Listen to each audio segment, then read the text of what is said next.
Hello from beautiful Cape Town, South Africa. My name is Luan and I will be presenting today's webinar to you. Very happy to be here. A little bit about myself. I've been a teacher for over 15 years, and during that time, I have taught students from all over the world. It's been a privilege and an exciting adventure, and it's really a privilege for me to be part of your exciting adventure too. It would be great to see who's watching today, so please say hi in the chat. Tell us your name, tell us where you're watching from today. Would be great to say hi to you. And while you pop your name in the chat, just a brief reminder that today's webinar is based on a very specific topic. And we do have a Q&A session at the end of the presentation, and I will only be answering questions relating to today's topic. All right, so as soon as we've got a few more names in, I want to say hello to you.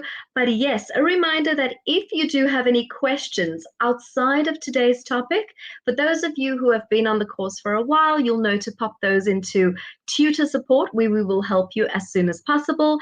And those of you who are new to the course, yes, you're not left to your own devices. You'll absolutely be able to ask any other questions on tutor support. But yes, today's webinar, I'll be only answering questions relating to the very specific topic today, right? So I will also only be answering academic questions relating to this particular assignment. And as mentioned, if you have any other questions, of course, you can send them to us at tutor support.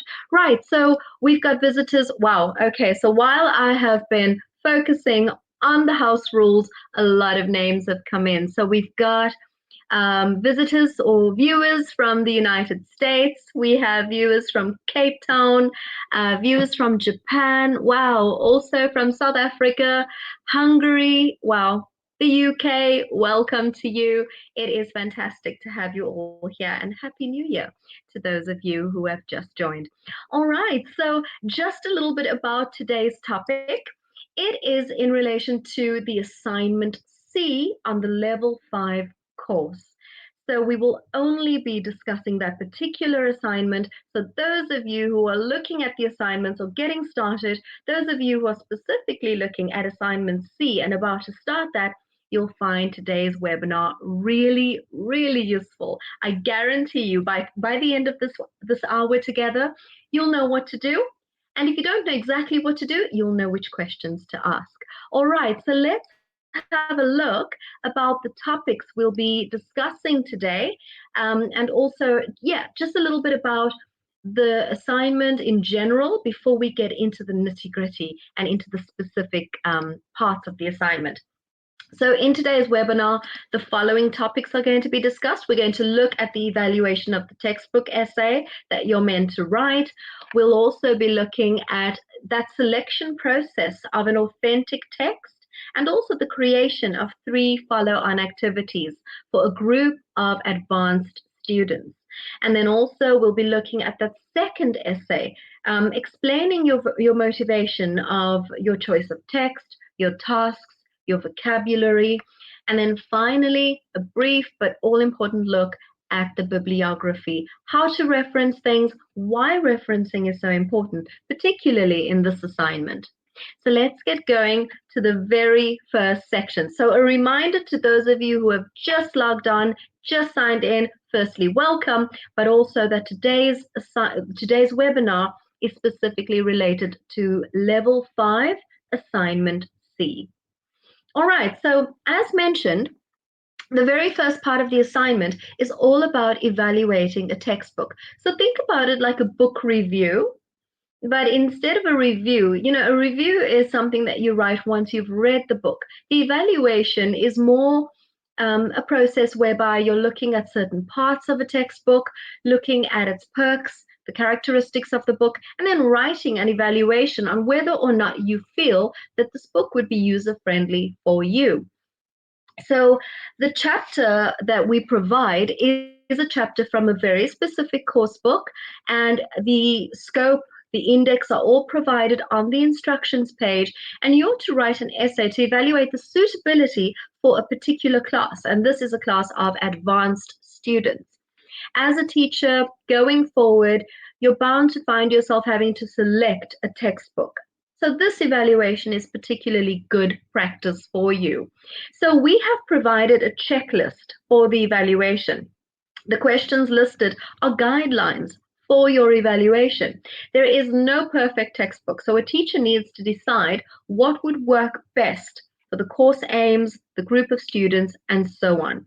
We're going to have a quick look at the checklist, but bear in mind that in the evaluation, you will not be able to comment on every single point in the checklist. There are too many, but the idea is to look at a few of the points, write the evaluation, and then, of course, make a decision in that final paragraph whether or not you feel that this book would be user-friendly for you, and also particularly the group of students allocated in the assignment. All right, so let's have a look at the checklist very quickly. So as you can see, the checklist has got quite a few points, and this is only the start of it, right? So you've got to think about things like the structure of the material. Is it logical? Is there a logical sequence? Are the materials appropriately graded? And I think that here you've got to bear in mind the level of the class you're teaching. So it's an advanced group of students. So the materials in the book, are they suitable for advanced students? And then also, is there plenty of practice, recycling, and revision of the content? Are students getting the best out of the new target language that they've just learned?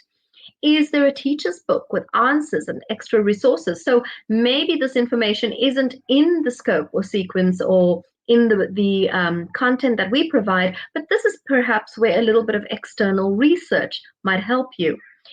Does it provide exercises that students can do independently and also maybe in groups? Is the material presented in a clear manner? Is the material user-friendly for both teacher but also for the students? So these are a few of the points, but there are more. So another thing to consider is there a balance of all four skills? So we've got our reading, our listening, our writing, and our speaking, and also language areas like vocabulary, grammar, pronunciation. Is there an interesting range of different activities? Are the listening and reading texts interesting and authentic looking or sounding? So we know that the material inside the course book, they are not authentic, right? The materials, but do they have the appearance of authentic materials? Do they sound authentic? If there's a listening task, does it sound realistic? If there's something that they are going to read, does it sound or read as like something that they pick up outside of the classroom? So these are factors to consider. Is the material culturally appropriate? Will the students be able to afford this book? So again, if the price is not included in our course notes, maybe this is some more external research that you're going to have to do. Are grammar reference pages provided, vocabulary lists, all those extra bits and pieces available with this course book? So, of course, as you can see, we've gone through the list on the evaluation checklist. You can see that you're not going to be able to comment on every single point. But of course, there are a few that really stand out. For me, it's all about the balance of skills, the range of activities. Is there a good promotion of group work? Is the content culturally appropriate? So there are so many things to consider, but of course, to write a well-rounded evaluation, you can pick and choose which of these points you'd like to include. And then, of course, finally, in that closing paragraph, tell us whether you would use this book for the group of students allocated in the assignment. So as you can see, we can't really tell you that your answers are incorrect because this is your view, this is your feel of the material and whether or not you would like to use this material going forward or in a realistic classroom. Right, so that is the evaluation. And the section 2 of the assignment for me is probably one of the most interesting sections. And this is where you are going to select an authentic text. So I think when you select an authentic text, when you're selecting any materials for a classroom, there are a few things you need to consider. And that is the who is in your class? What is their level? What is their nationality? Their age group. So again, we have specified all that in the assignment. We tell you that the group of students you are teaching are at an advanced level. So that's C1 and borderline proficiency level, which is C2. We also tell you that it's a mixed nationality class. And this is such a realistic situation because if you're traveling abroad to another English speaking destination, you might very often have a completely mixed group from all walks of life. So mixed nationality group, general English class, 15 students. We've even specified the ages. We're telling you a little bit about them. Are they living in the country where they're studying? Are they just studying short term? So your text that you choose must really be appropriate for this group of students. Think about topics that you would avoid, topics with racial undertones, topics where violence is perhaps a theme. Those are things to avoid. Keep your topics neutral, keep your texts neutral. And the thing is that we're not trying to say that these topics are not to be discussed at all, but what we're saying that the classroom should be a neutral space. And also because you've got students from various nationalities, different backgrounds, different cultures, different religions possibly, the idea is to keep it neutral and keep the focus on English, learning English. That's the most important thing. So a little bit more about the students. We even go more in depth. We're telling you that some of the students have university places. They want to improve their fluency in English. We tell you that a couple are married to people from the host country. One is at home with the child, the other works at a restaurant. Four are work colleagues sent by their company to work in the country where you're teaching for a year, and so on. So we very clearly specify who are in your classroom. And the reason we do this is because we want to give you that visual aspect. We want you to be able to close your eyes and actually visualize the group of people in front of you, which makes your assignment that bit easier. It makes it a bit simpler for you to make the choice of what type of text, what type of authentic text you want to go for, right? And something very important to remember is that your text must be relevant, right? And what are authentic materials? Remember, that's the first point, that the text has got to be authentic. Now, materials that mother tongue speakers would use in everyday real world life, those are authentic texts. So think about your news articles, think about magazine articles, think about blogs that people write, think about copy that you would find on a travel website or a history website. You know, and the environment, those sorts of things that you and I would pick up to read just for information or entertainment. Those are authentic materials. Remember that authentic materials are not created for teaching purposes. They are not created for the classroom scenario. Authentic material should give students the opportunity to really immerse themselves in the language. And I gave you a few examples earlier. Here are a few more on the screen: newspaper articles, online blogs, the transcript of a short podcast might be quite interesting. So yeah, anything that you and I would listen to or watch or read, that would be authentic, not created at all, or not simplified, or not graded for an English lesson. Remember that your students should be able to source what you've given them as a piece of authentic material. Your students should be able to source and find this actual material. If they were to go online or check in the magazine, they should be able to find it as you've given it to them in the classroom. That makes it truly authentic. We do, of course, permit that shortening to fit with the assignment rules, and also, the removal of offensive text, repeated text, advertisements, that sort of thing can be removed. But other than that, the language should remain the same as they'd find it in the original source. That makes it authentic. All right. So non-authentic material, anything that has been designed specifically for the process of teaching English. So things you'd find in a course book, things you'd find on a language learning website, things you'd find on a language learning app, worksheets. These are non-authentic. So these are things we do not want to see submitted as your authentic material. All right. So With section 2, we also want you to think about um, the words that you teach, right? So we want you to select from your authentic material 12 vocabulary items that you would want to teach to your class. So think about your level. Your students are C1, C2, they know a lot, right? So you cannot be teaching them words that are lower than their level. They may already know them. So you want to go for words that are at and up, but also collocations, phrases. And remember, the phrases, individually, the words might be low in level, but put together, they might have a non-literal meaning, and your students might need to learn them. So please keep those little phrases in mind also when selecting your 12 vocabulary items from your authentic material. These need to be highlighted in the authentic material or simply listed below.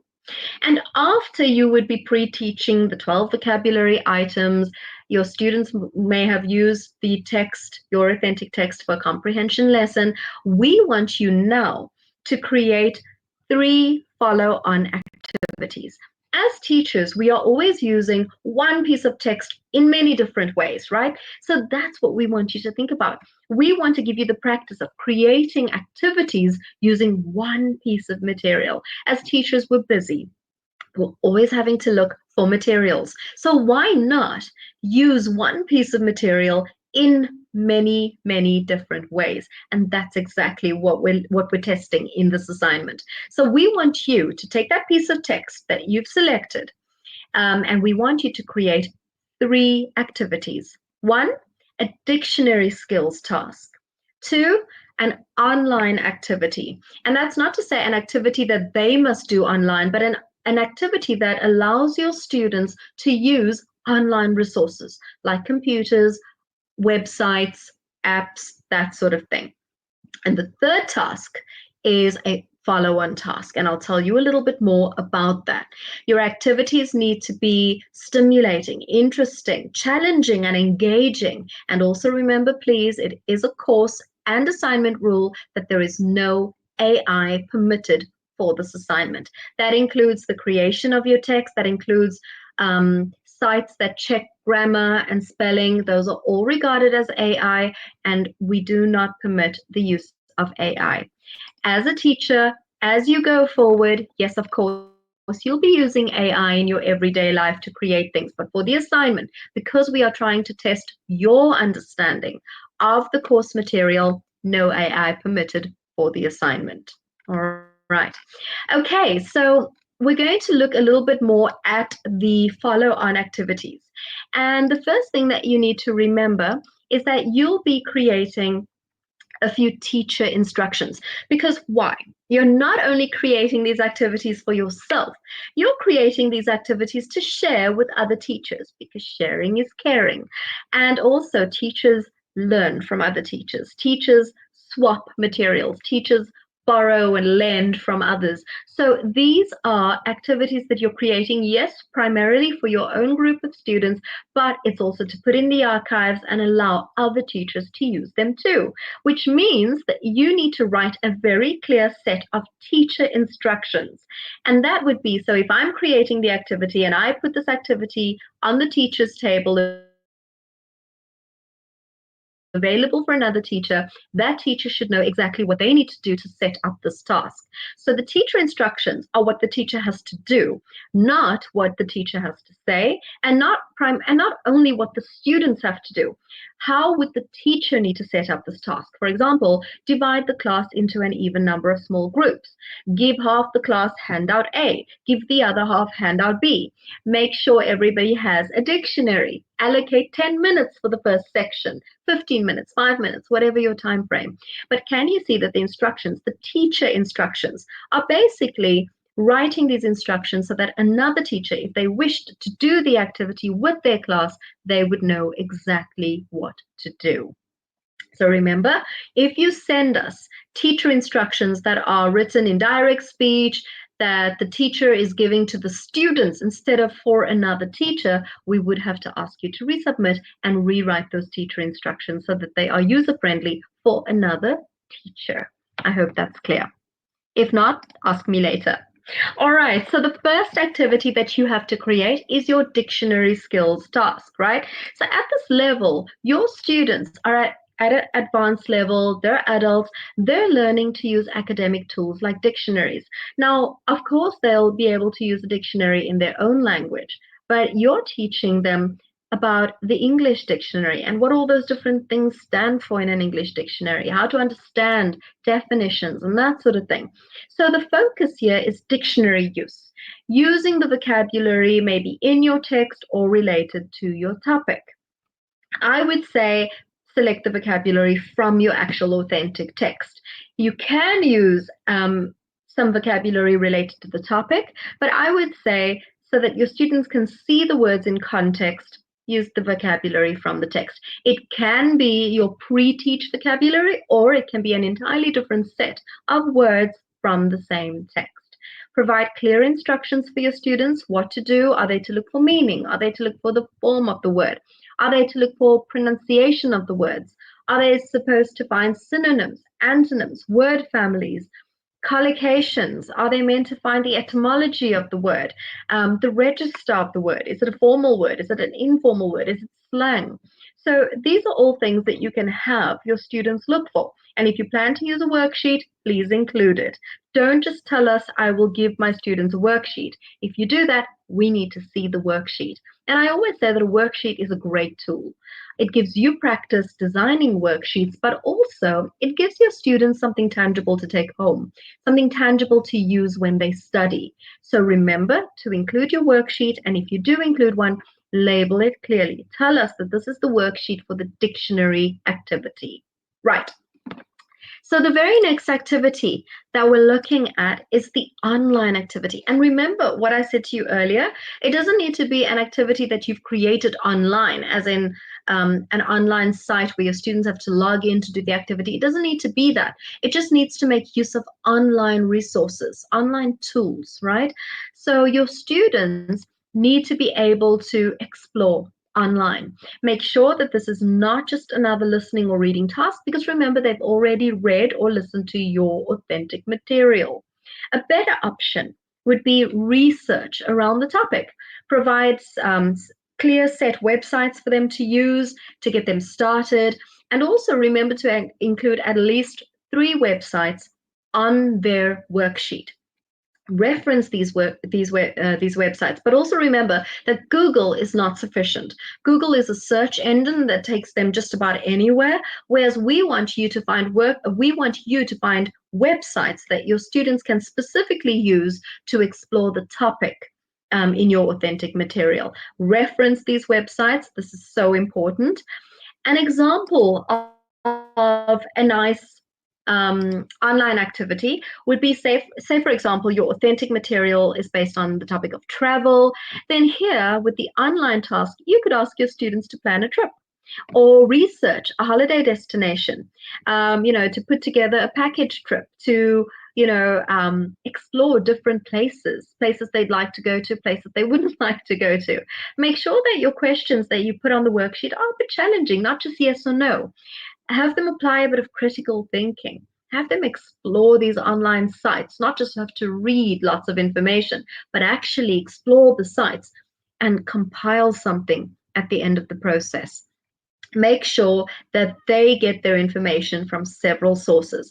Don't just give them a link, ask them to read, and ask them to answer questions. That, for me, has the look and feel of yet another comprehension test when they've already read the main text, right? So really just have them bouncing around these sites, compiling information, and coming up with some good research by the end of the process. I love the online task because I think it really gives them the tools with which to research out there. Your students are learning English, but they're also learning to research, to explore in English, and you're helping them with that process. The final activity, the follow-on task. This is your third activity. Now here you want them to think about activities that they would do after you've used the text for a comprehension lesson. So think about a role play, a debate, a discussion. I really feel that advanced students have in their skill set all these really fantastic vocabulary items and also these fancy grammar structures that they know. And believe me, they are so keen to practice these in speaking activities. So make sure that your activities are communicative. Make sure your students can apply some critical thinking and improve their fluency. Have them explore how they feel, think about a situation, and then also have them express that in a role play, in a debate, in a discussion. But make sure that if you tell us that you've planned a role play, be specific. What are the roles they'll play? Tell us what the scenario is they'll be acting out. If it's a debate, don't just tell us they'll be debating the topic. What are the points of argument? How long is the debate? Do they have sort of a consolidation at the end? So another thing with discussion, which is another activity, I love a good old classroom discussion, but make sure that if you tell us it's a discussion, give them a few discussion questions that they can go through and include these in your materials. Clearly label them as follow-on task discussion questions so that we know what goes where. But again, because of their level and their age and their interests, students like the ones specified in this assignment, they really, really just want to get in there and communicate and practice all that fancy language that they already know, plus the words you've taught them from the authentic material. So give them that opportunity. Really make them work for it in the follow-on task. The more intricate that follow-on task is, in other words, the more you've planned it and given them the opportunity to really explore the language they've learned, the better off. Your students will really enjoy the activity too. They need the guidance. Remember that advanced students still need structure. So you can't just tell them discuss the topic. You've got to give them discussion materials. You've got to give them discussion questions. And remember to include these in your assignment materials. Important for us to be able to grade that too. All right. So now we're going to embark on the second essay. So of course, earlier on, we spoke about the evaluation of the course book. That was your first essay. Now the second essay is all about, it's really, for me, it's a summary. It's it's a way to consolidate that assignment. And after creating your task, this essay is important to write after you've done the work of finding your materials, of creating your 3 activities, of choosing the 12 words that you would hypothetically pre-teach in a classroom. So after you've done all that, you need to write this essay. And this essay explains to us your rationale, your choice of text, your choice of vocabulary items that you've highlighted, and your choice of tasks, how the tasks you've designed meet the needs of your students. Your total word count for all the paragraphs included amounts 700 words, not 700 words per paragraph, please. 700 words in total. Use full sentences. Do not send bullet points for any of your paragraphs, and do proofread your essay at the end of the process. As mentioned, do not use grammar checking sites. These will be picked up as AI. You're a teacher. Practice that proofreading skill. So proofread your essay before you send it to us. And remember, 700 words in total, not 700 words per paragraph. We would not do that to you. All right. And then the final part of the assignment is, of course, the bibliography.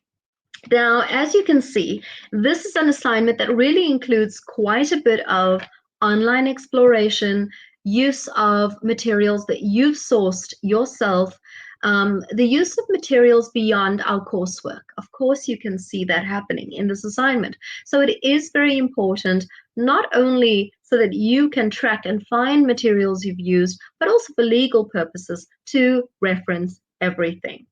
Your bibliography will be quite busy, but that's okay. It's good practice. So any texts, any visuals, any websites, course units used in your assignment, these need to be included in your bibliography. Please have a look at the referencing file on the assignment page, as this very clearly tells you what we want referenced and how.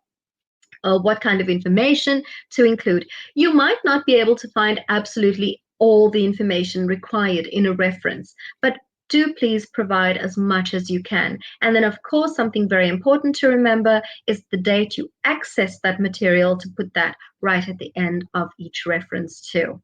And also remember that your work is subject to a CopyLeaks AI and plagiarism check.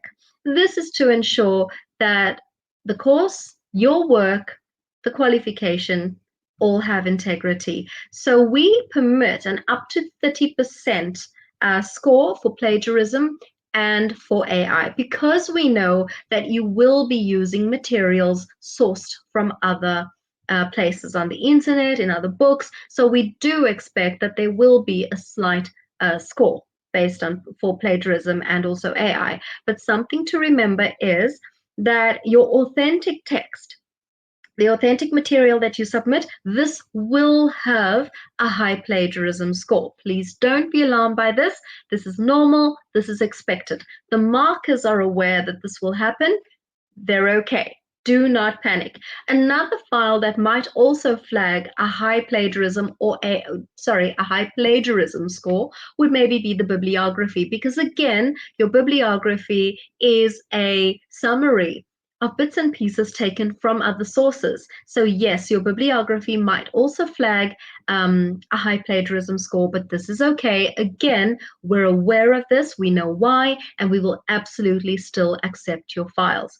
If your files, the other files that you've created and submitted, if those flag higher than 30%, you will be asked to resubmit, to rework those sections to ensure that it is your own work, and then run it through another CopyLeaks AI and plagiarism check, and then resubmit, and we will mark the assignment then.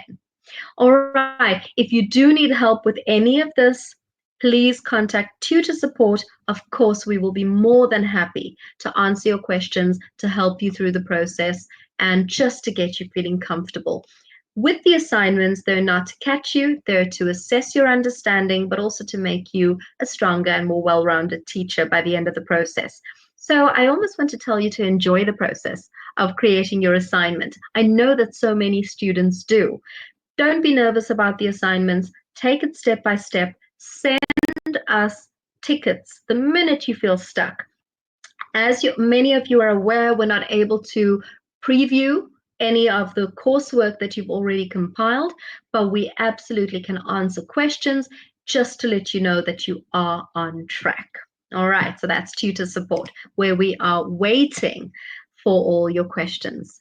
Right, so I know you have questions right now. It's an assignment, of course you do. So you are welcome to send me those questions, and I'll be more than happy to answer. Remember that today's webinar is specifically on Level 5 Assignment C. So the questions I'll be answering today relate specifically to this assignment. So if you have any questions, send them now in the chat, type them, and I will get to as many of them as possible. If you have any questions about the content of the webinar, maybe you missed something coming in, yes, of course, please send us your questions. Also remember that this webinar will be available within a few days. You'll be able to watch and rewatch as many times as you need to. You'll also be able to access older webinars, former webinars on various assignments and various course content, and you'll be able to also watch and rewatch as many of these as you need to. All right, so it's the time for you to send your questions. And yeah, I will get to as many of them as possible.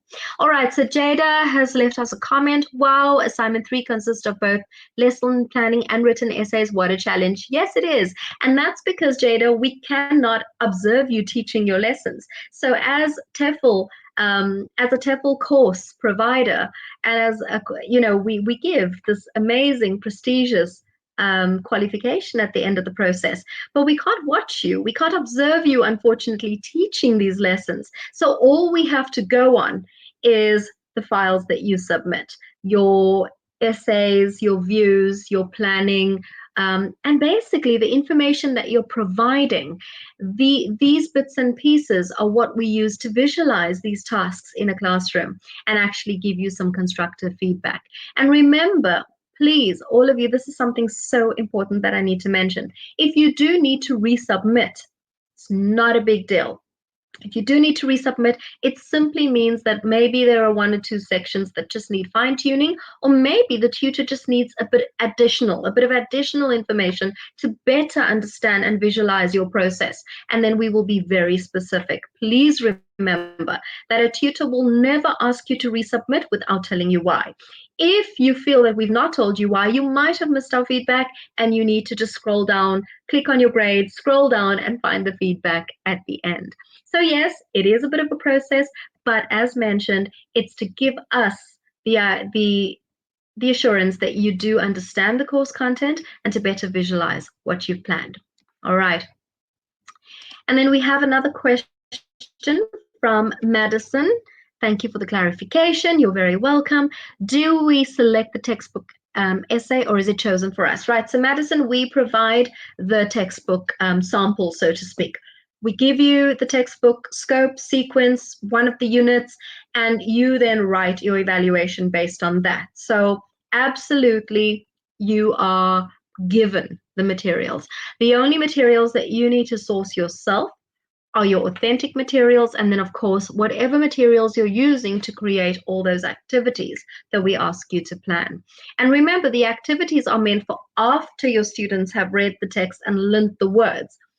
And also task 3 is meant for after your students have done a comprehension lesson or a comprehension activity. So yes, you will absolutely be looking for all that material yourself, but the textbook, the course book information that we provide to you. All right, we have a question from Chi. I'm wondering, it takes time to do the assignment. Yes, I've already extended the course for 3 months. Right. So this is something that you'll have to discuss with student services, and they will absolutely tell you how much time you need, what the cost is, and so on. And then hopefully you'll be able to submit your final assignment. Also remember, to all of you working on the assignments, that each assignment takes up to 5 working days to mark. And the final, and also you can't access the next assignment until the previous one has been completed and passed, right? 5 working days, and then also one more time frame to bear in mind is that your final assignment must be submitted at least 2 weeks before your course ends.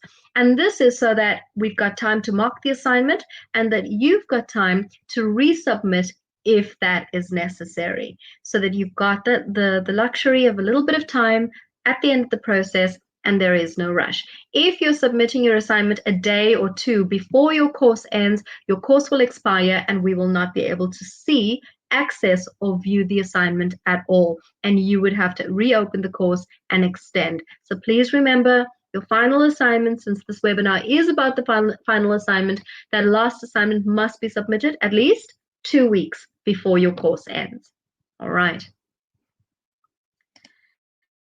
Okay, and then we have another question from Shav, and Shav says, hi, just wondering, does the word count of 700 words have to be precise? So Shav, we have a 10% leeway, so that means you can be 10% under or you can be 10% over. I would say try your best to adhere to the word count, so that's 10% under or over, as you know, also writing these academic essays is part of the training. So yes, do try and stick to it, but remember, you've got the flexibility of that 10% leeway. Right. So remember, please ask your questions now. I know so many of you are embarking on this final assignment. I'm here right now to answer all your questions. And remember that these assignments, the course, everything's created for people who have not taught before. So your questions are valid. Even if you think they're really fundamental or basic, they're valid. So please send them through. More than happy to assist you. All right. So Chantal wants to know, where do I see when my course ends? Right. So Chantal, you should have an email. Just check your email. That gives you the enrollment date. That gives you the initiation of your course. And then, of course, you've got your 6 months from there. But if you do want a very specific date, contact student services and they'll be able to look that up for you. We will not be able to tell you this information on tutor support because we don't have access to your profile. Student services are who enrolled you, so they will have access to this information, right? So send them an email and they'll be able to give you the precise date of when your course ends. Oh, I like this question. Thank you, Diana. Diana wants to know, what are the most common mistakes in this assignment? Right, so in the assignment, the most common mistakes are as follows. I've got them in my head already because I marked this assignment, so I know. A very common mistake is that the material is not authentic. So you would maybe find something on, so students often find beautiful texts, but the texts are from an English learning site like British Council or English First. And then that would not be authentic because that material has specifically been created, and maybe the language has been graded and simplified for a particular group, and that would no longer be authentic. So that would be one way to have to resubmit. The other way is if you send us a text, but you don't send us a link in the bibliography to access the text in its original source. We need to see that your text is authentic. So if you find something online, you've got to send us the link to that text, or the page numbers. If it's an actual book, we've got to be able to find that information. So yeah, if you say it's authentic, got to prove it. So you've got to send us the link. And very often students submit beautiful texts, but there are no links to that particular text. And that's one of the reasons we also ask for a resubmission. Another one is that the text has been cut and pasted from various sources and put together like a patchwork. That's another thing we don't want. We want it to be one piece of cohesive text from one particular source. Remember, we want our students to be able to find the text that you have given them, because they also want that assurance that the text is authentic, and it gives students such a sense of accomplishment. So that is something that we also insist on. Another one is if the 12 items have not been highlighted, your 12 pre-teach items, that's another reason, because that's part of the assessment. We want to see that out of your text that you've selected, you're able to choose words that you feel are necessary to pre-teach. So if they're not highlighted or not placed below the text, this is another reason we'd ask you to resubmit. Then looking at the 3 activities, let's look at the dictionary activity. This is a long answer, Diana, I hope you don't mind. So the dictionary activity is something that causes us to ask for a resubmit is if the dictionary activity doesn't include the use of a dictionary. So you've maybe given them a nice vocabulary activity or a matching activity, but there's no mention or no use of the dictionary as an academic tool. We would send this back to you. Looking at the online activity, if you haven't provided any websites for your students to explore, if you haven't included your worksheets, if your activity is not really an online activity, so maybe you've given them a lovely speaking activity, but there's no online research involved. Also remember, another thing is that the activity must not be created for homework. It must be created for in-class purposes, because the whole premise, the whole idea here is using using online resources in the classroom. So that's another reason we often have to ask for a resubmit. I'm going through everything here. Another one would be with the follow-on activity if it's just not clear. So maybe you've said students will speak about the topic. That for us is not enough. It needs to be structured. It needs to be planned. What about the topic will they be discussing? What are the questions they'll be discussing? If you say it's a role play, but you've not specified any roles, any scenario, again, the marker cannot visualize this activity. How can they grade it? It needs to be quite detailed, right? And then in general, for the 3 activities, the teacher instructions. If the teacher instructions, you've written them to instruct students what to do, when in fact we've asked you for a set of instructions for another teacher to follow, then we would also ask you to resubmit. The instructions need to be written from one teacher to another, so that if another teacher wanted to do any of these activities with their students, they would know how to set up the task. Example, divide class into pairs. Make sure each pair has a handout. Give dictionaries at the start of the lesson. Allocate 5 minutes to get settled, that sort of thing. So those would be teacher instructions. And yet another reason why we would have to ask you to resubmit, because we want you to plan these activities not only for yourself, but for another teacher.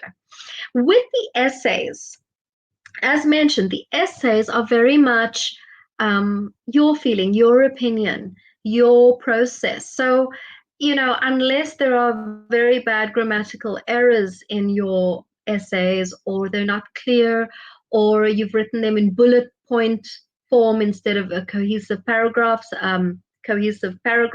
using our headings, that would perhaps be a reason to resubmit the essays. But if they're well written, if they're clear, and if they express your process, your feeling on the materials, then your essays will be fine. Also, word limits are important there.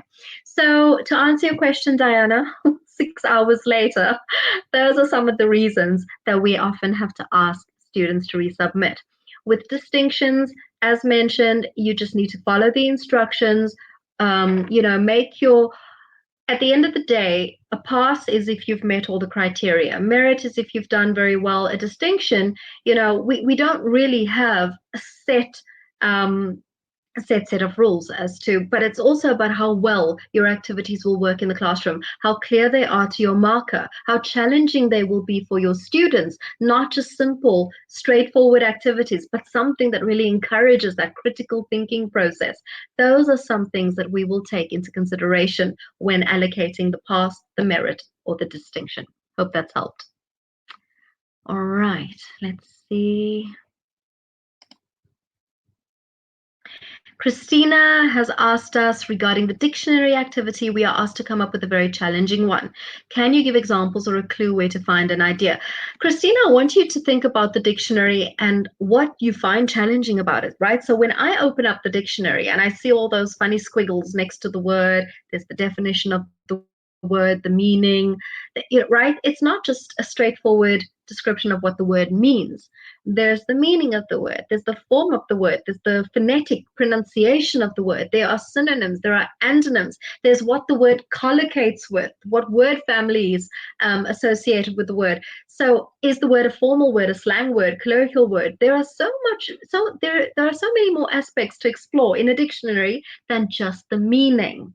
And that's a clue there, right? So absolutely challenge your students. When they open up their dictionary, are they just going to look for the meaning of the word? No, there's more to explore, right? So when it comes to dictionary activities, really think about how you can get your students to really use this academic tool effectively, so that once they're done with this activity, they know what to do. They know how to use the dictionary. Someone asked us, but why? The dictionary is so simple to use. Is it though? A dictionary contains a lot of lexical information, and having your students explore and make friends with that lexical information is what makes an activity nice and challenging. All right. Okay, so Christina, second question, also relating to the dictionary activity. Do we have to give a link to the dictionary the students are supposed to use, or can they use a dictionary, any dictionary for the activity?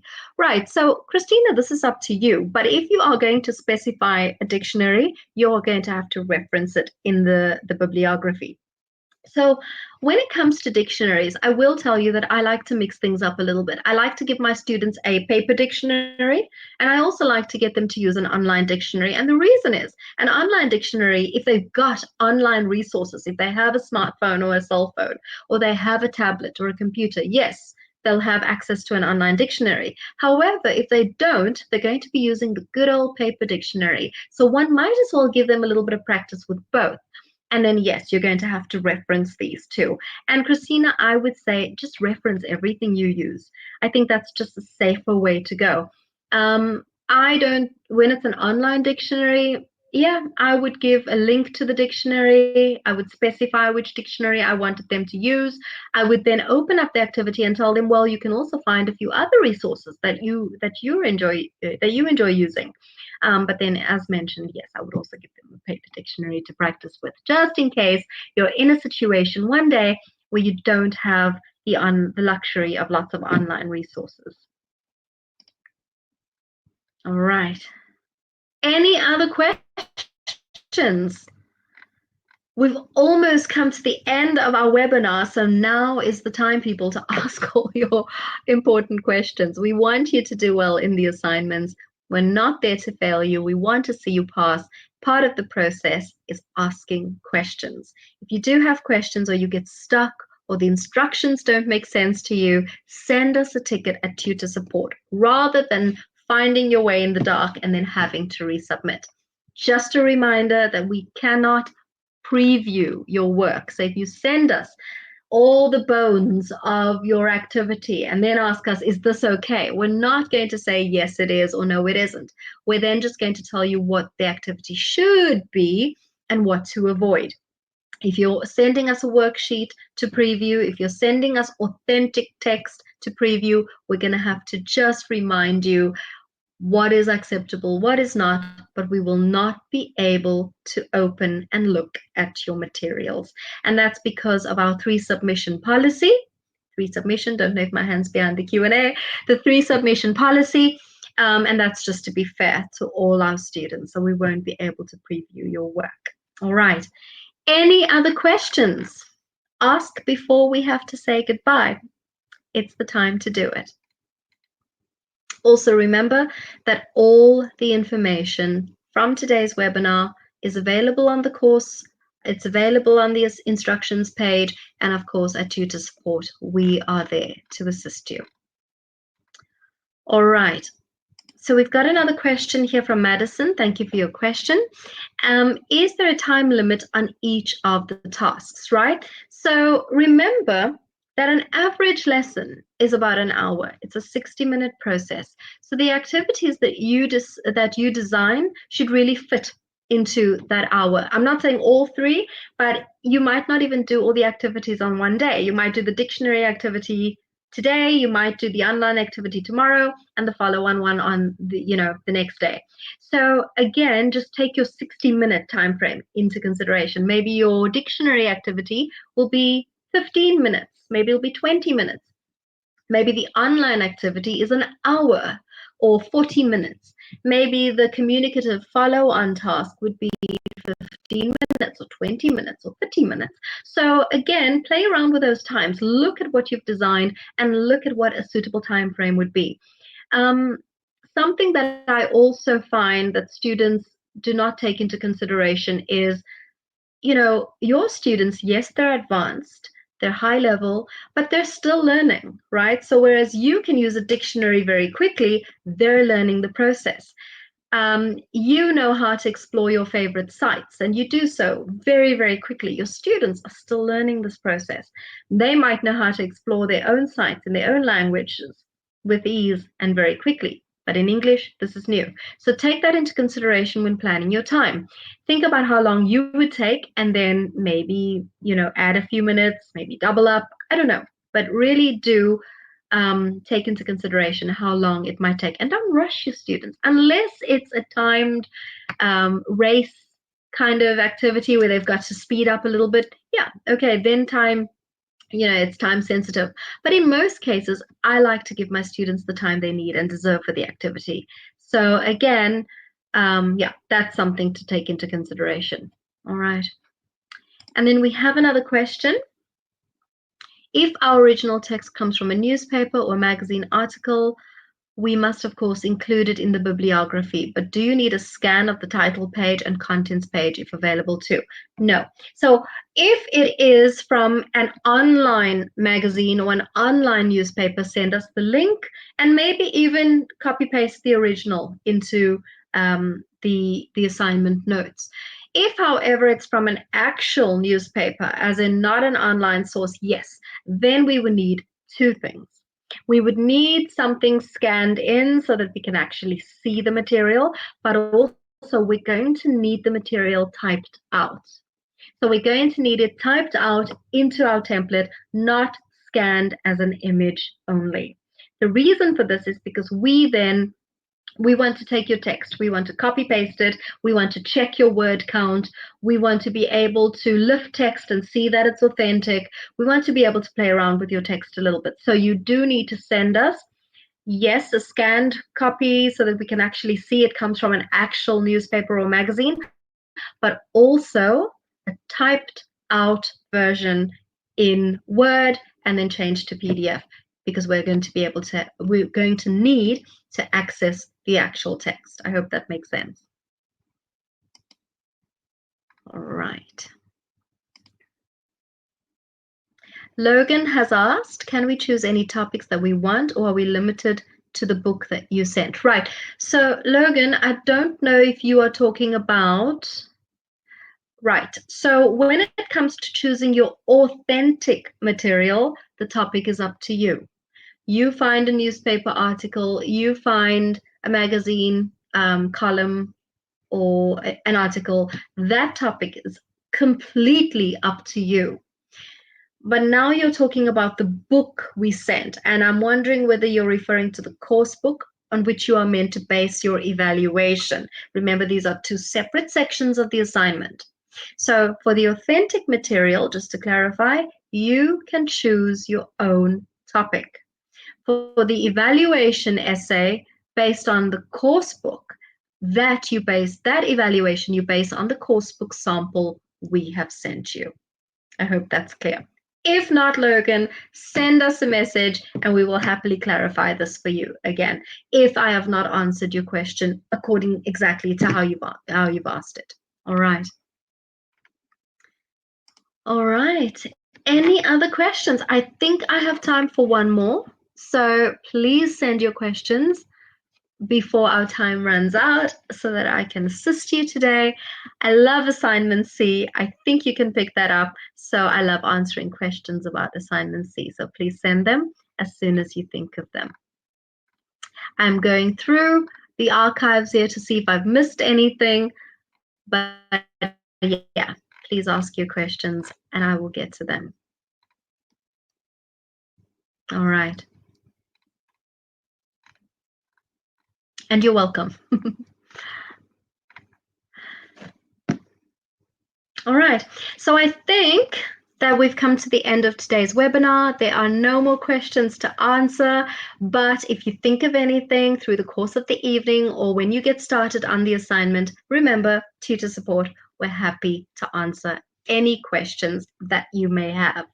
Right. So something that we do need you to do is just make a note of the fact that all our webinars, all our previous webinars, they're available on our YouTube channel. We do encourage that you watch these, that you make notes, that you ask questions if anything is unclear. These webinars are super helpful. A lot of people find direction, not only with the course material, but the actual assignments too, watching these webinars over and over again. So please access them. If you cannot find them on the internet, send us a message at tutor support and we will absolutely send you the link to the webinars so that you can watch them.